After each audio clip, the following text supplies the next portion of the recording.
it be?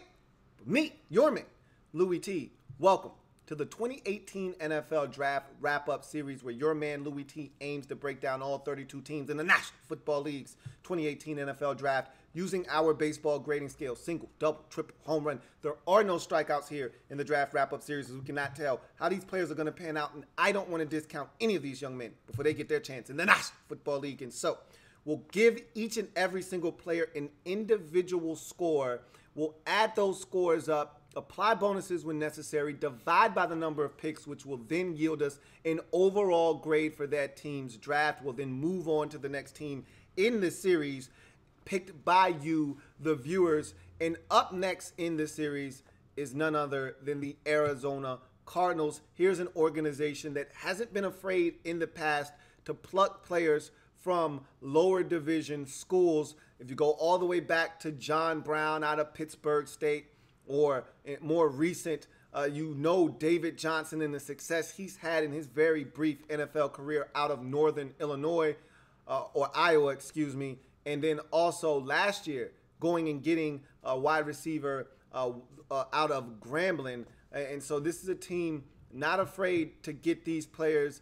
And so they're looking to do that again in this year's draft. We'll explain as we get deep into the Cardinals draft. But nonetheless, here's an organization that has done it well under general manager Steve Keim. And this is another draft that looks like it's a very quality haul, very concise, only 6 players, yet could be stocked and chocked full of very good football players for this organization for years to come. We will see. But we start at the top of their draft where they addressed a position of need, and the biggest position of them all, the quarterback position, with a guy that I think, and a lot of people think, could be the best of this draft class when it's all said and done. This was the highest rated quarterback on my draft board, and a guy that I've said all along, if upright, is the most pure passer in the 2018 NFL Draft. I'm talking about UCLA quarterback Josh Rosen. With the 10th overall pick in the draft, in the first round, the Arizona Cardinals trade up and select UCLA quarterback Josh Rosen.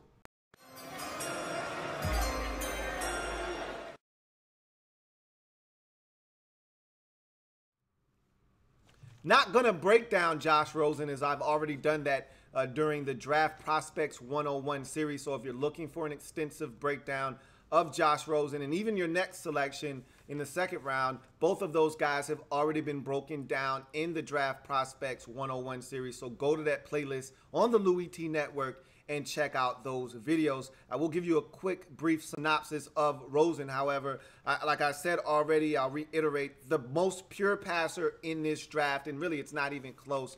The guy's mechanics and footwork are flawless. He's been doing this for quite some time.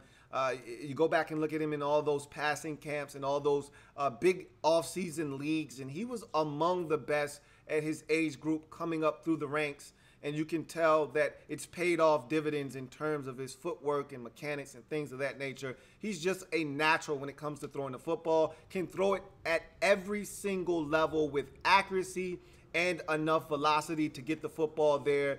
Throws the football with a very good timing and rhythm within the play structure. Also does a really good job of identifying where he needs to go with the football. So again, this guy has everything you're looking for. Not very mobile, also has an injury history, and also a guy that has been questioned about his love of the game of football. So these are all things you have to take into consideration. But I've said this all along, if you can keep this guy upright, he's the best of this group to me. And if the Cardinals, who haven't done the best job of keeping their quarterbacks upright over the last few years, if they're able to rectify the offensive line, they spent some resources in this particular draft. We'll talk about that as we get deeper into their draft. But if they're able to correct some of the problems along that offensive line and keep a guy like Rosen upright, they've got themselves potentially a quarterback that can not only lead them into the near future, but into the very distant future. And that's what you're looking for when you spend a top 10 pick on a quarterback. You're looking for a guy that can be your quarterback for the next 10 to 15 years. And if they keep him upright, we could be talking about Josh Rosen as one of those types of players. But in any event, Big move for the Cardinals at the most important position. Just know the quarterback that you went out and spent money on in the offseason in Sam Bradford has an injury history of his own, and he's a guy that doesn't play 16 games. That's a fact. So you're going to probably see Josh Rosen much sooner rather than later in Arizona, and hopefully this offensive line that you've put together will be able to protect your investment. First round, 10th overall pick, Cardinals trade up to number 10 overall. Well worth the risk to get UCLA quarterback Josh Rosen, and this is his grade.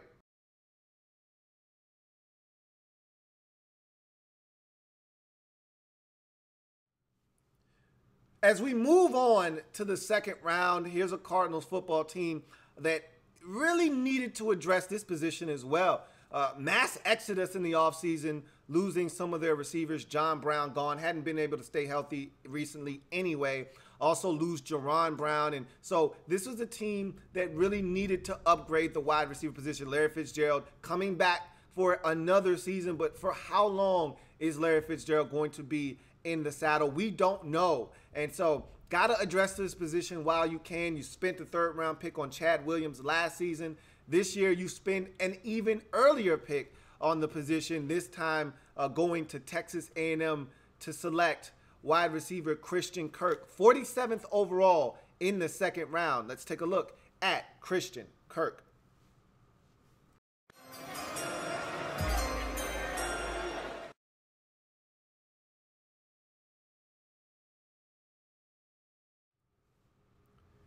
So with Christian Kirk, again, not going to break him down. I've already done that during the Draft Prospects 101 series, but I'll give you a quick overview of what this guy brings to the table.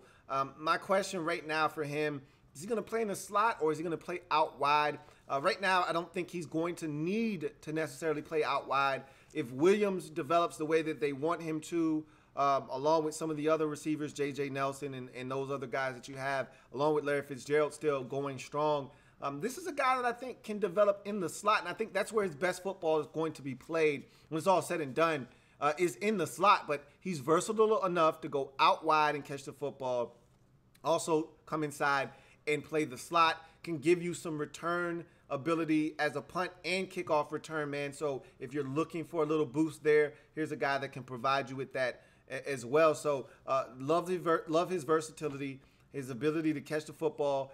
Has some long distance speed. People questioned that, ran a 4.47 at the combine, but then also has the quickness to win immediately in the slot and make himself an available target for the quarterback, which we know in this league, the slot is where it's at if you're looking to convert on third downs. So this is a guy that I think can win immediately for you in some third down situations. This is a guy from Arizona, so nice to come back home if you're Christian Kirk and get tutelage from one of the greatest to ever do it at the receiver position in Larry Fitzgerald. So love the fit, love the player, and love the situation that he's coming into with a young quarterback in Rosen, but also having a veteran there in Sam Bradford that can show him the ropes, also having one of the best receivers in league history to show you how to get it done at a high level, how to put in the film study, how to practice, how to prepare yourself. It's a really good situation for a really good football player in Christian Kirk. So with the second pick in this draft for the Arizona Cardinals in the second round, 47th overall selection, Christian Kirk for me is a.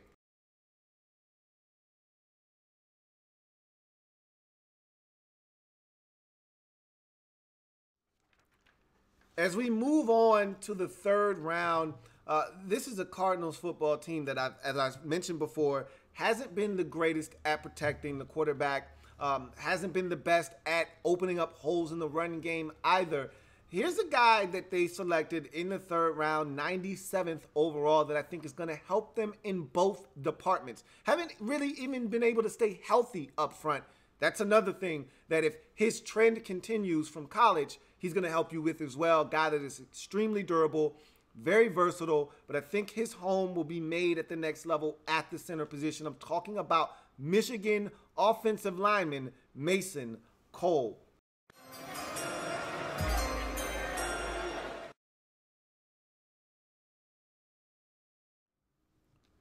So looking at Mason Cole, as I mentioned, third round selection, 97th overall. Here's a guy out of Michigan that made most of his starts at Michigan at the left tackle position, 38 to be exact. Only one full season at center. That was in 2016. So I went back and watched 2 games from 2016, 2 from 2017, just to get a feel for what this guy is. Really, the 16 tape is really what I wanted to focus in on, because I think that's where he's going to make his hay at the next level at the center position. We'll talk about why he's probably going to be relegated to the interior of the offensive line and not be able to be utilized at the tackle position as we get into his breakdown. But nonetheless, here's a guy made every single start at Michigan, coming in as a true freshman and starting all the way to a senior, never missing a game, 51 consecutive starts for Mason Cole. So here's a guy with extreme durability, something the Cardinals have lacked up front in terms of their offensive linemen. So Mason Cole, 6'4", 307 pounds. As I mentioned, 51 career starts, 38 of them at left tackle, the other 13 at the center position. 32-inch arms essentially is the reason that this guy isn't going to play the tackle position at the next level. Arms just aren't long enough, and that's a problem when you're out on an island at the tackle position looking to protect your quarterback. You don't have the length out there to survive. Guys are going to beat you because they're going to get their hands on you before you get your hands on them. And the guy that gets his hands on the opposition first usually controls the action, and that's why you want tackles to have longer limbs. Cole does not, so because of that, he's probably not going to be a guy that plays on the outside, going to be relegated to playing the center position, which isn't all bad. This guy is outstanding as a center. You look at some of his other pros, his technique I think is really good. There are some flaws with his technique. There are some times where he may overextend a bit. Again, some of that due to the lack of length. There are some times where he is not over his pads the way that his feet are up, but his pads aren't over his feet the way that they need to. Like I said, they overextend a bit, and that's when he can get himself into trouble a little bit. But for the most part, he's a very technically sound guy that gets the job done. His toughness isn't questioned. You play 51 straight games, there's a level of toughness that you bring to the table, and he definitely brings that to the table. His balance could be a little bit better. There are times where I see him on the ground and I think to myself, I need you upright. But and as I said, he will sometimes not have his shoulder pads over his toes the way that they need to be to stay. And that's, like I said, when he starts to overextend. But for the most part, his balance is fine. It's good enough. His anchor is solid. There are times where he is bull rushed, and a lot of that is when he loses because of length. Guys are able to get to his pads, get up under his pads, and drive him back a little bit. Rarely do you see him, however, just totally get bombarded or bull rushed straight into the quarterback. He may give up some ground and may make the quarterback feel a little uncomfortable, but he doesn't usually allow that player to take him all the way to the quarterback. But again, sometimes that can rattle the quarterback to, out of the corner of your eye, see your guy getting his ass whooped and bull rushed, what seems to be right into you. It does speed up your internal clock. And so there are some issues there with that. Pass blocking ability is a pro for me. I think he's very good, especially on the interior of the offensive line. Run blocking, I think he's even better at that. Not much of a mover per se for me. He's more of a sealer. He's more of a guy that's going to create a barrier between ball carrier and defender. He will turn his body and seal off defenders, and so does a really good job of just creating enough space for the ball carrier to know exactly how to cut off of his block and get extra yards. Could he finish better? Sure. I'm not going to kill him for that, but I think his finish could be a little bit better. He seems like a guy that is just satisfied with doing his job, but there's enough nasty there that I'm not going to make a big problem about him finishing plays. In particular, snap to set is solid. It's a really good snap to set. Didn't see too many issues with him snapping the football, getting his head up, and getting into a ready position to block. That's important for a center because, again, you don't get out of your stance fast enough. Guys are mugging the A-gaps. They come with a pressure up the A-gaps, and you're not ready to block. They're getting in there, and they're getting in there fast. And as I've said numerous times, there's no worse pressure than the pressure directly up the middle on a quarterback. So being able to snap the football and then set and get ready to block is key for centers, and Mason Cole does a good job of doing that. Double teams, I think he does a phenomenal job of double teaming and getting off the double team and getting to the second level. So I think that's something else he does a really good job at. Pulling, he pulls well, and I think he does a really good job when he gets to that second level of getting to that second level defender and making that second level defender pay and kicking out blocks for huge chunks of yardage. And then obviously availability is one of his biggest attributes. Never missed a game in his entire collegiate career. You go to his cons, I think he's a better athlete than I gave him credit for. So that's really a pro. It shouldn't be a con. It's more of a pro. He moved a lot better, especially when I saw him at left tackle. I was actually surprised at how well he moved. So that's actually a pro. I don't want to talk about that as if it's a con, because it's not. He's actually a really solid athlete, and even when you watch him pull, he doesn't have any problems. It's not a struggle for him to get out in front of that running back, in front of that play, and be the kick-out block, to be the lead blocker on a play. His athleticism, to me, is a little underrated. He was actually a better athlete than I gave him credit for initially.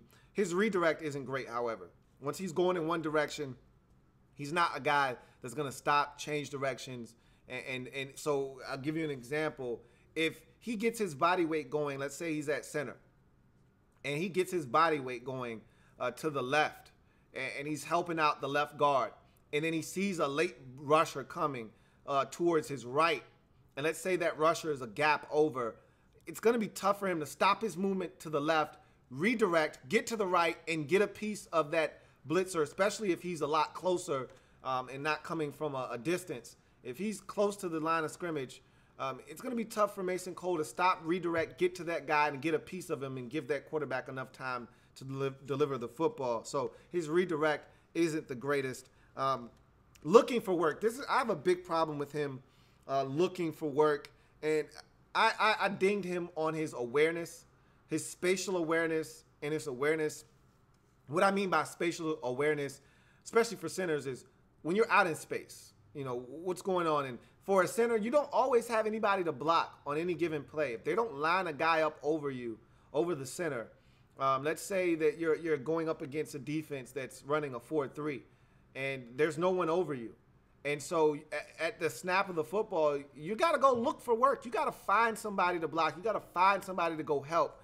And I put down in my notes, against Ohio State in 2016, he doesn't peel off of blocks to the blitzer fast enough twice, and one leads to a pick six.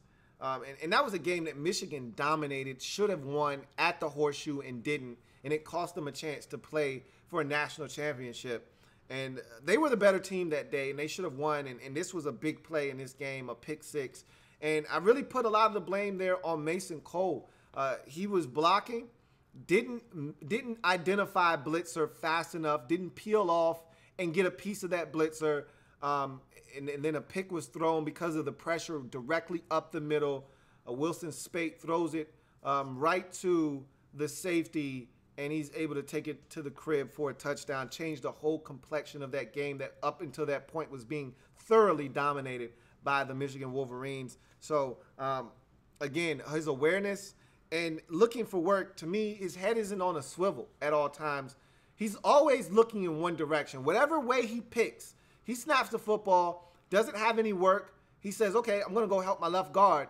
He's not looking around at the left side, the right side, the left side, the right side to see, scanning the field just to make sure that there's no green dog or there's no late blitzer, no delayed blitzer or anything of the sort. Maybe a twist or a stunt coming from the opposite side. Once he locks in on, I'm going to go help my left guard, he's not looking around and see, all right, left guard's got it here. I can go over here and help somebody else. He's just going to stay over there, and I think that's an issue for me. He needs to be better at looking around, scanning the field, and making sure that he's looking for work in the right places. I don't think he always does that at this time, but I'm not going to kill Mason Cole for those things. This is a really good football player, and I think his versatility is going to help this Cardinals team, and it's always good to know, even though he's got short arms, always good to know in a pinch, if I need it, I've got a guy that can play some tackle for me. I wouldn't advise it, but it's something that's in his back pocket, and I think this is a guy that can probably play all three interior positions for you, but going to be your center. And after left tackle for me, with a right-handed quarterback, the center position is the second most important position after left tackle. So you need to really shore up the center position. Here's a guy in Mason Cole that I think is going to help you do that. In the third round, 97th pick overall, Michigan center Mason Cole for me is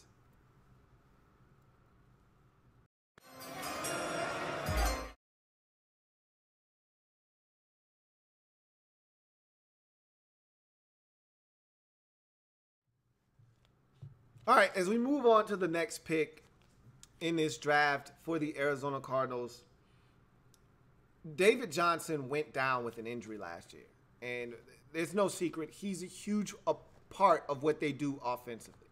I mean, we saw just how drastically that offense was affected when he went down, and we already knew just how big of a loss that was going to be. We didn't know how long he was going to be out for, that he was going to miss the entire season essentially, but what we did know was that he catches a ton of passes out of the backfield.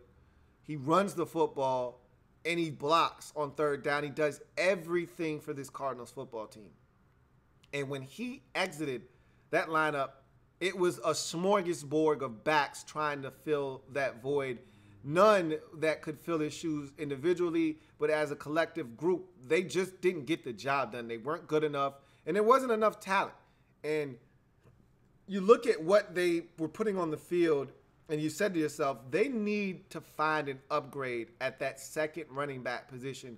Chris Johnson was the guy that they thought could fill that void. He was dealing with some injuries, and he's up there in age, and so they need to find that guy. And they're hoping that in this pick, in the fourth round, 134th overall, running back Chase Edmonds out of Fordham is the guy that can help them solve their conundrum at the backup running back position.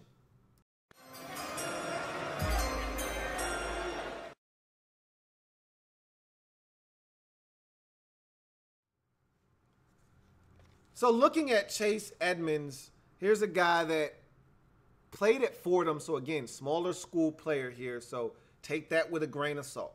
5'9", 205. This is a guy with heavy production. When you watch him, you see a guy that is really taking advantage of his competition. I watched him against Army, and look, it's Army, right? It's Army. But Army was a step up in competition.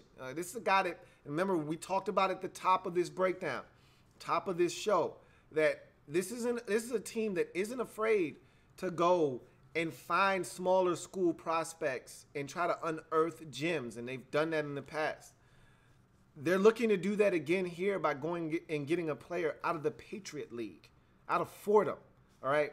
So you're watching this guy play against the likes of Yale and Navy and the Army, and he's picking these teams apart. Army was a little bit more athletically gifted on the defensive side of the football, and they really did a good job of bottling him up. And that's when you got to see the fact that he didn't have top-end speed. Okay, he's not going to outrun anybody at the next level, and we'll get into that with this breakdown. But highly productive football player, 3 straight years from 2014 to 2016 of over 1,600 yards rushing, so he dominated the competition, and that's usually my one requisite if you're going to make it to the NFL from a smaller school is, look, dominate the competition, okay? He did that while at Fordham. A leg injury really hampered him in 2017, only limited him to playing in 7 games, so wasn't able to duplicate the success that he had the previous 3 years. But nonetheless, this is a guy that if you put on the tape, you see a very productive back. So let's get into his pros. First, his quickness is something that jumps off the screen at you when you watch him. His ability to make cuts and string several of them together. I'm watching this guy against Navy in 2016 put together a spin, then a jump cut, and then cut it back against the grain for about a good 35 yards on a beautiful run where he's able to make about 3 or 4 guys miss. I will reference that run a little bit later on when we talk about his ability to make people miss out in space. But that kind of quickness, that kind of agility on full display with this guy as you watch him on tape.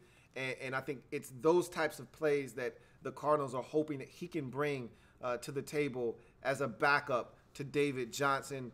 And so his agility also a huge pro for him as well. His vision, I think he has really good vision, really solid vision.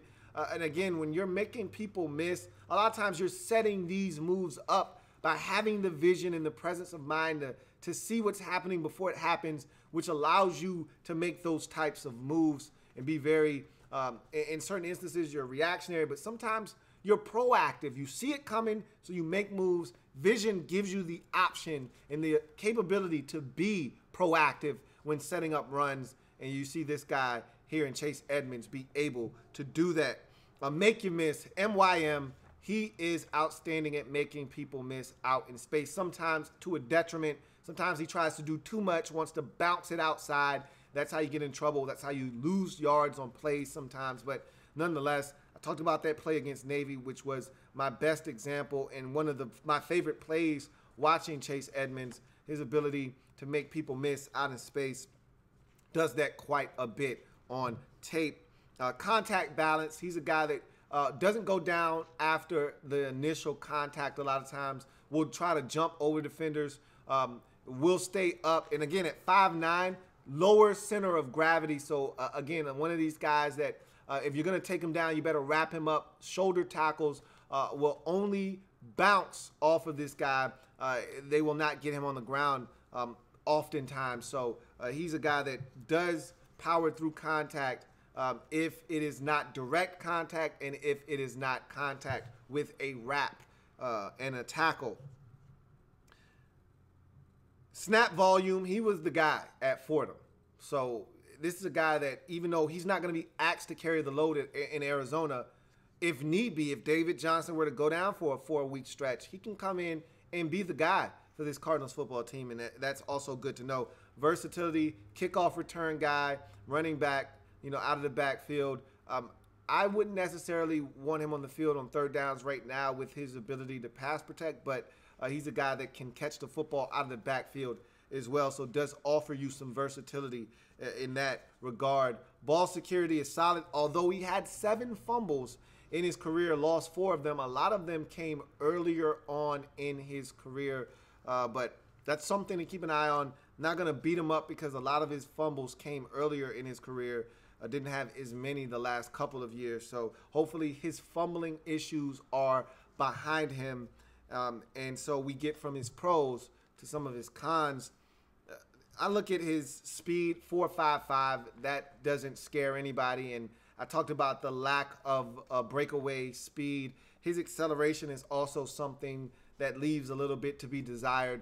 He's not going to run away from a lot of people. And so he's got acceleration to the line of scrimmage, but sustained speed and acceleration to burst away from defenders, it just isn't there. There isn't another gear after he is able to get through the initial wave of defenders at the line of scrimmage. So the speed isn't there, nor is the acceleration.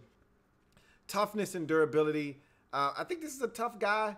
I saw him take some shots, and he got the ball a ton at Fordham. However, the leg injuries in 2017 are concerned. This is a guy that missed 5 games in 2017. So, again, gotta knock him there for not being able to stay healthy in this past year's season. Hopefully that's not something that follows him to the next level. Pass pro, he's just so small. And not all small guys are created equal. And this is a guy that I watched just get blown back.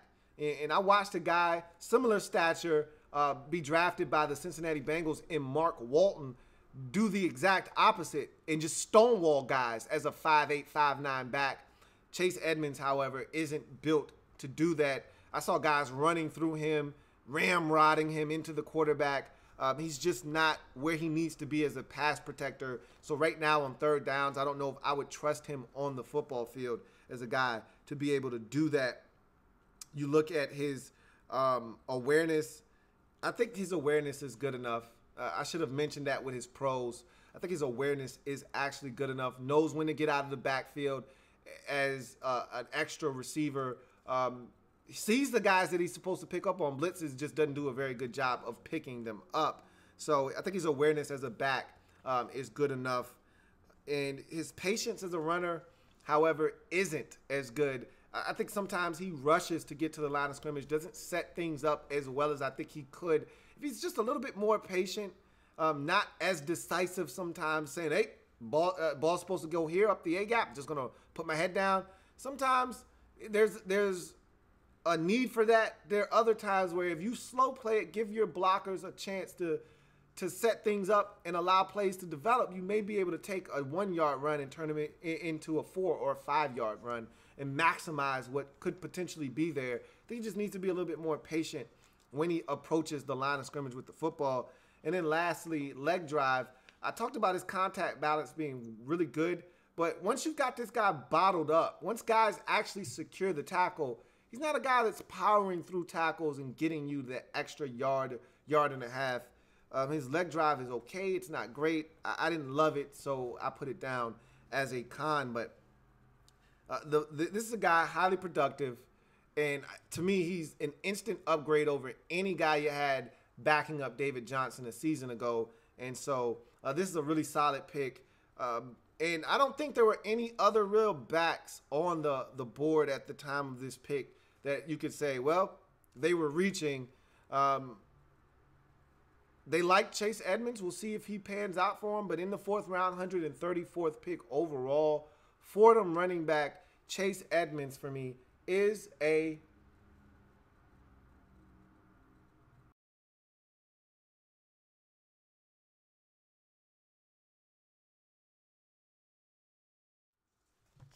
So we move on to the next player selected by the Cardinals in this draft. And this is a guy that I was not that enamored with when I watched the tape. And I could be wrong, and I may be disrespecting him a little bit, but I just didn't see it. 6th round, 182nd pick overall. Penn State cornerback Chris Campbell is the selection.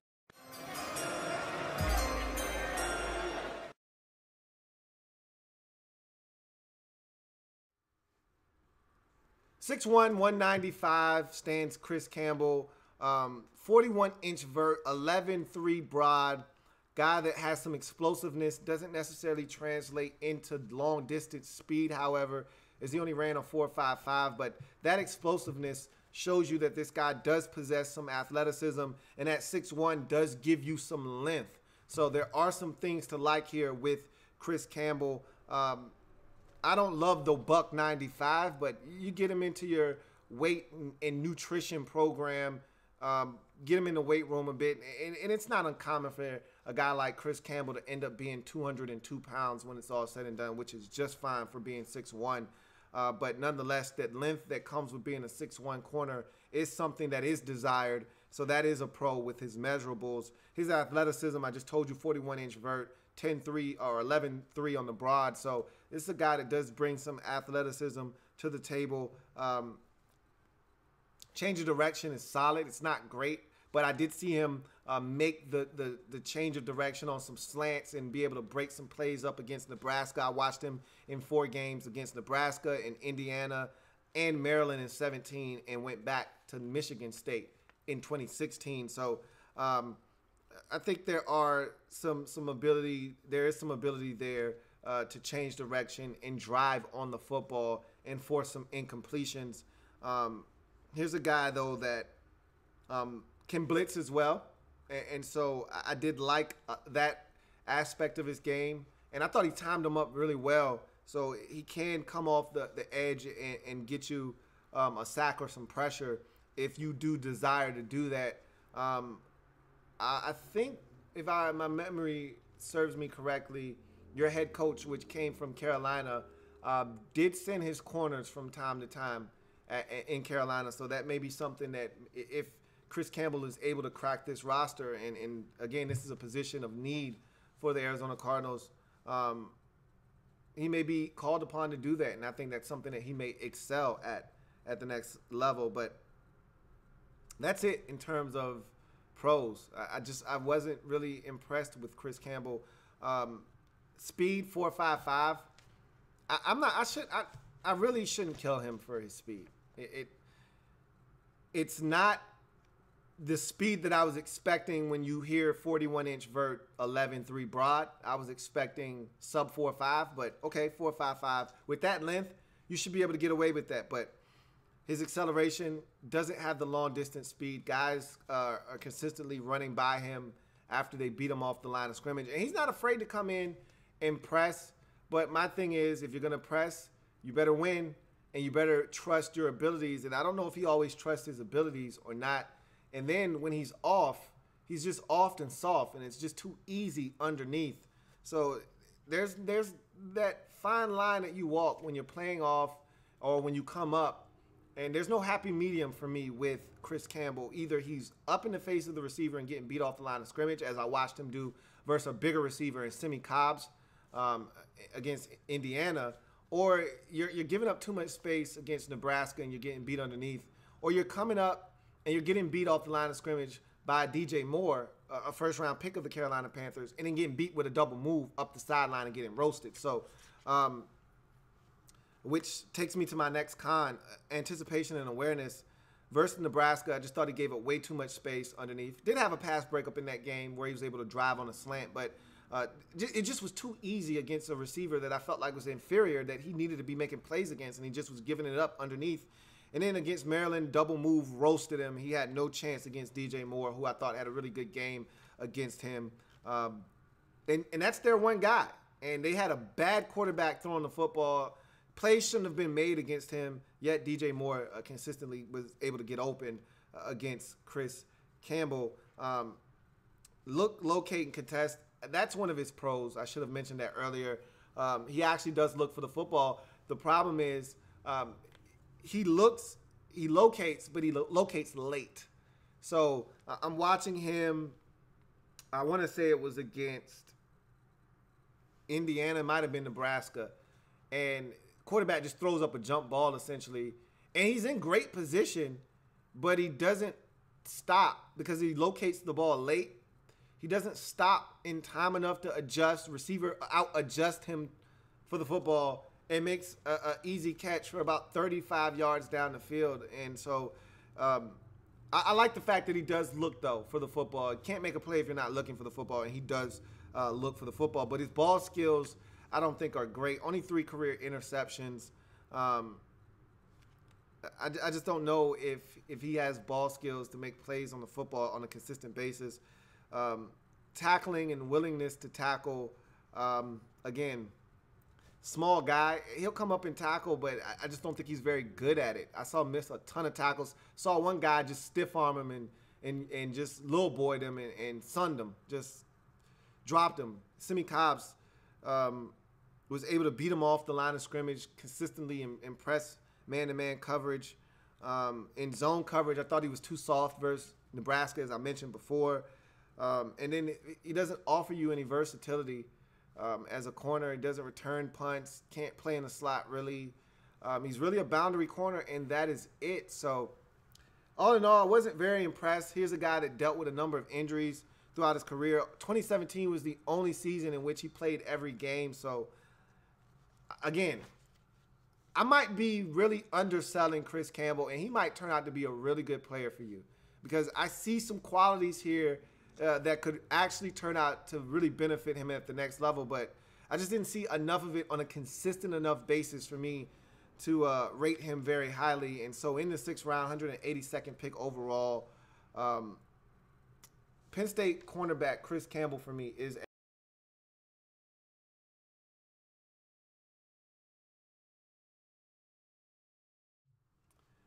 as we wrap up this Cardinals draft in the 7th round, 254th overall selection, offensive tackle out of Cincinnati, Corey Cunningham is the selection.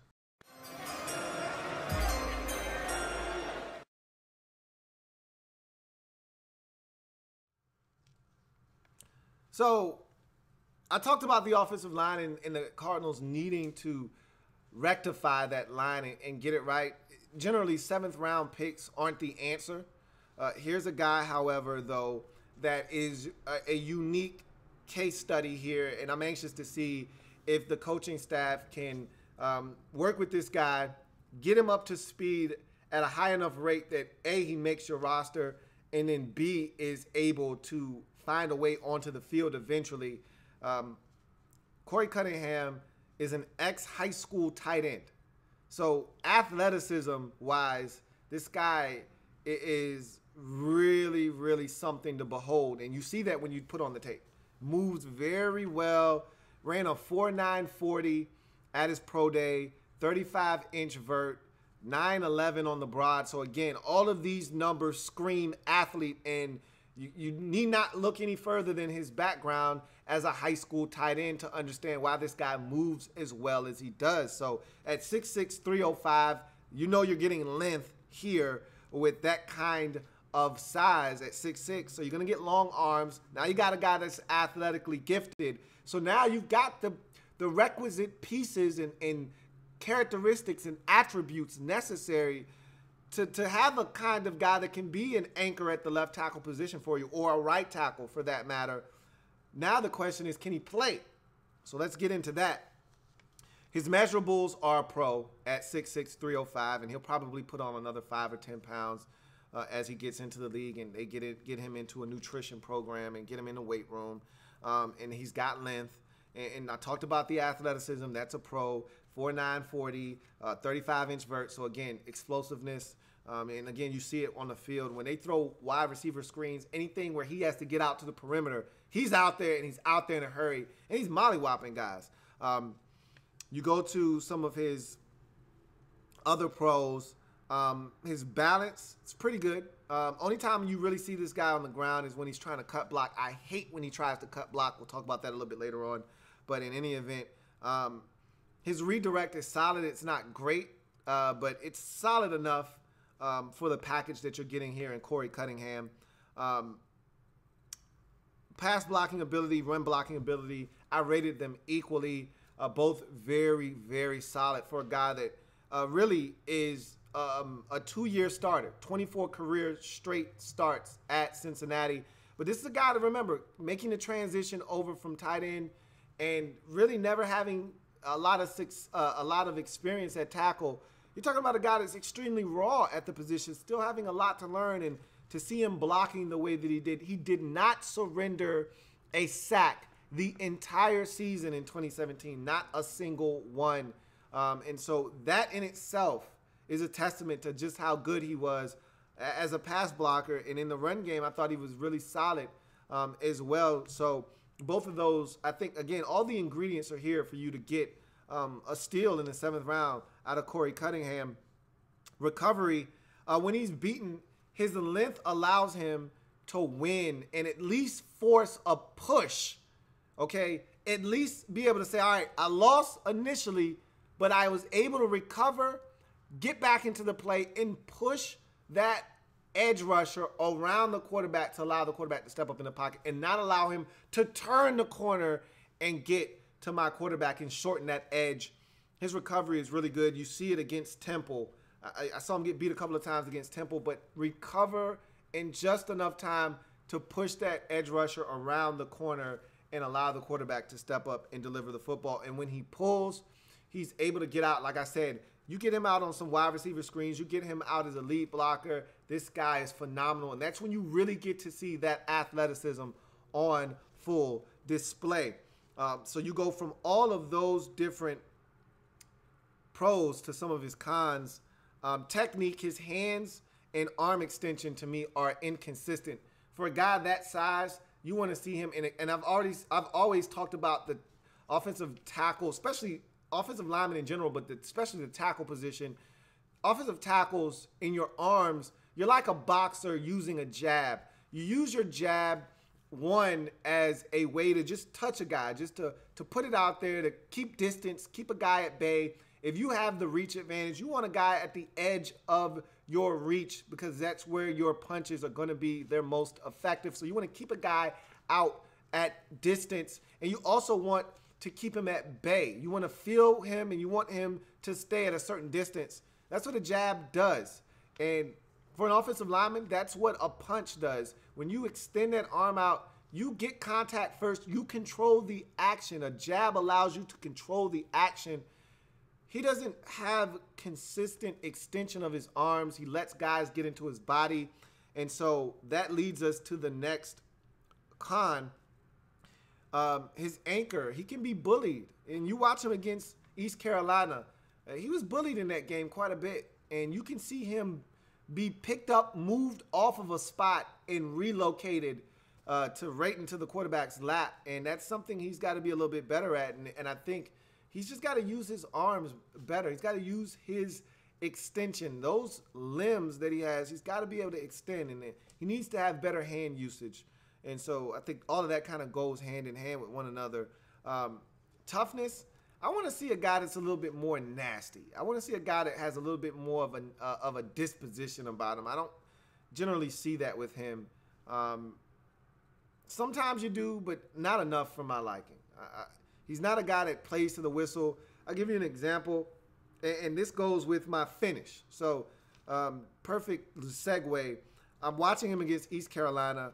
He allows a guy from the backside to make a tackle 12 yards up the field. So on the backside of a play, he's blocking. And if he finishes this block, this run could be 25, 30, 35. Who knows? Could go for a touchdown. Could go for a 70-yarder. Because the running back makes the initial defender miss out on the edge, picks up an additional 7 yards. Here comes the defensive end from the backside of the play, hustling because Corey Cunningham didn't finish him off like he was supposed to, and he makes the tackle for a 12-yard gain up the field. Finish the play. Finish the play. On a swing screen against Temple, however, he's out leading out towards the sidelines, and he just demolishes a corner out there. Smashes him into the sidelines. That's what I want to see more of from Corey Cunningham. So there's the good and then there's the bad. I want to see more of that extra attitude from him. I didn't think I saw enough of it on tape. Awareness, I don't think his awareness is the greatest. When guys are blitzing, he's often confused as to who to pick up. If you overload his side, you're probably going to hit home because he's going to make a mess of it. And again, that comes from experience or lack thereof. And so, again, this guy's a big slab of clay, and he just needs coaching. And if he's coached up properly, you could get yourself a steal here in the 7th round in Corey Cunningham. But nonetheless, in the 7th round, 254th overall selection, Cincinnati offensive tackle Corey Cunningham for me is a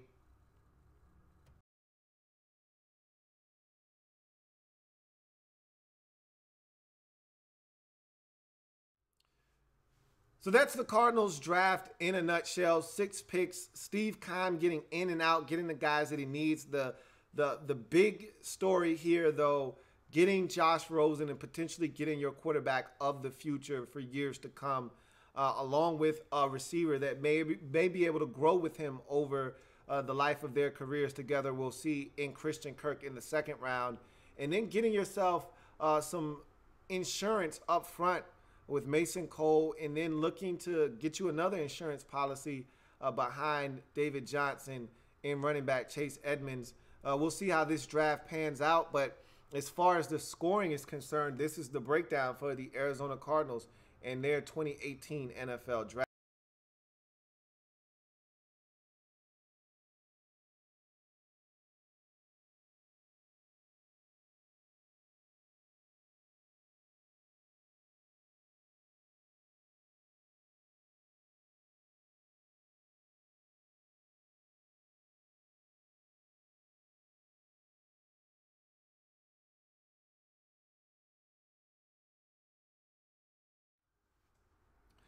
So all in all, it was a solid draft. 2.5 double isn't anything to write home about. The Chris Campbell selection really brought the overall grade of this draft down. And I might have been a little hard and harsh on him, but he's got to prove it to me. I wasn't impressed with what I saw on tape from him. He's long.